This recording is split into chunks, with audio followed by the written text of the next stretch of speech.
Okay, today we're going to change the automatic transmission fluid, just to drain and replace with a filter change in a 95 Pontiac Grand Am. And I know a lot of you are saying, why would you even bother? 95 Grand Am. I don't actually know. I must be bored.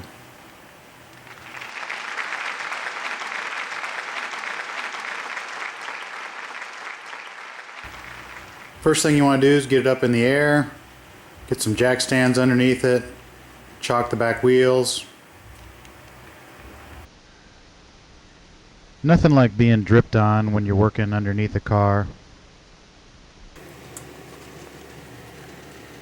Okay, underneath the car, there's the oil pan, there's the transmission pan.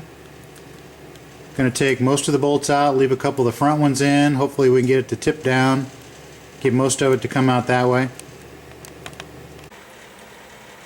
I like to use a drain pan backed up by the lid of a tote.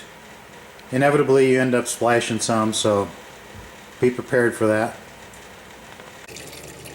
Okay, I've got the pan down. Seems like no matter what your plan is, it's always going to be a mess, so just be ready for it.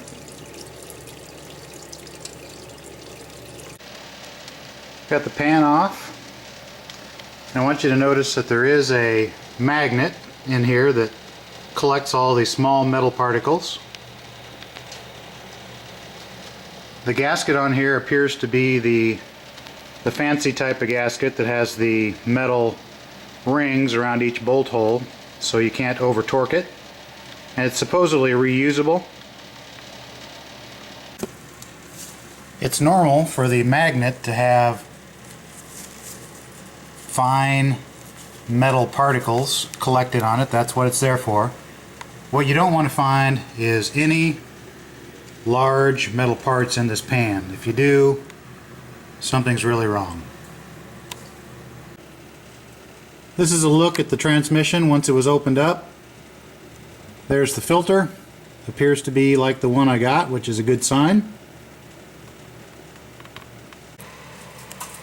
Got the pan cleaned off a little bit, and you can see the transmission model number 4T60-E.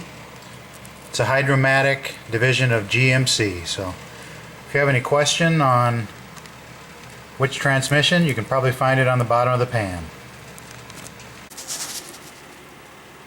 I've got the pan all nice and clean, and this is that gasket that has the metal inserts around each bolt hole. I hear a lot of good things about it. Everybody says it's better than whatever you get with the replacement filter. So this is it, you know, a neoprene filter. At least it's not cork, but I'm going to go with everybody's recommendations. I've cleaned this gasket up, inspected it real good, and everything looks good. It's still flexible. It has a continuous rib on it. So I'm going to go with reusing it. The next step is to scrape off any dirt or gasket material that might have remained on the transmission surface. I was able to get the filter to come out of there, a little wiggling and pulling down, and at the end of the day it was in there pretty tight, so I got a little pry bar right in here around the neck of it and kind of helped it come straight out as I wiggled and pulled, and it came out.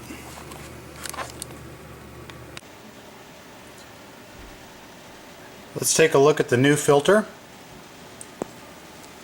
Here's the side that mates up to the transmission. There's no pins or anything sticking out that would need to pop in to hold it, so apparently right here is the only thing that's holding it in there. The kit came with a new one of these seals. You're going to have to work this out of the old transmission, put a little lubricant on it, and then get it back up in there. And that's what the transmission's gonna, filter's gonna slide into that.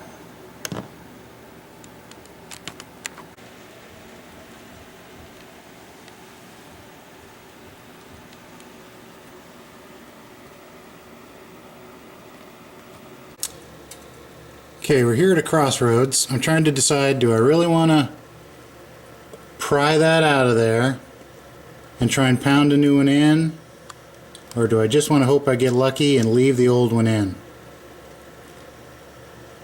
I'm feeling lucky today. As I mentioned, I've decided to skip trying to put that little seal in there.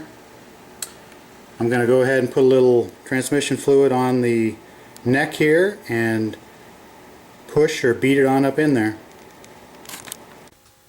I probably should have put this new seal up in the transmission. The neck of the filter goes up in here.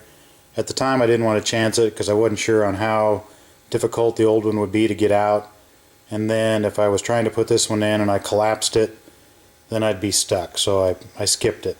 However, if I was going to try and get it out, I would probably take a putty knife and come along in here and see if I couldn't get under the lip of it and then try and pry it down a little bit. If that didn't work, I'd probably just go ahead and hit it with a hammer a little bit, collapse it. Once I had it collapsed, just grab it with the needle nose and pull it out. Then as far as putting it in, I'd take a socket, put it on an extension, put a little bit of grease on that socket. That way this seal will stick to that socket and be a little easier to get it up in there, and then just lightly tap it in. Prior to tapping it in, go ahead and put just a little bit of lubricant on the seal. New filter went up there without too much difficulty. Again, I lubricated the neck. Just kind of put it up in there, wiggled around. Once it got lined up, it just kind of zip went up in there. You'll want to measure about how much you took out. That'll give you a good idea of about how much you need to put back in. Then you can start checking it. Get the pan back up in there, get all the bolts just snug tight, and then there is a proper torquing sequence and tightness. Basically a cross pattern, I don't know, probably 5 foot-pounds or something like that, but I'm just going to use a nut driver, and about as tight as I can get them with a nut driver, and I'm going to call it good. Nut driver tight, just didn't feel quite tight enough, so got the 3/8 ratchet, choked up real tight on the handle, just tighten them till basically they stop moving, then just a little bit more, and should be fine. Okay, we're going to go with a little over about 5 quarts, Dextron 3, fill it up, get it off these ramps, get it warmed up, test the fluid level, we'll be done. You might want to take a look at some new transmission fluid right alongside the old transmission fluid, see what it looks like. But the real telling factor with transmission fluid is what does it smell like. If it smells pretty much like oil or like the regular transmission fluid, you're okay. If it smells like an electrical circuit board or like brakes burning up going down a mountain hill, then that's bad. If you can stand to smell it, that's pretty good. If it's just rank, nasty smell, then that's bad. It's been burned. Took about 6 quarts. Didn't put that little booger in there. Didn't want to take the chance. And reuse the fancy gasket that came with it.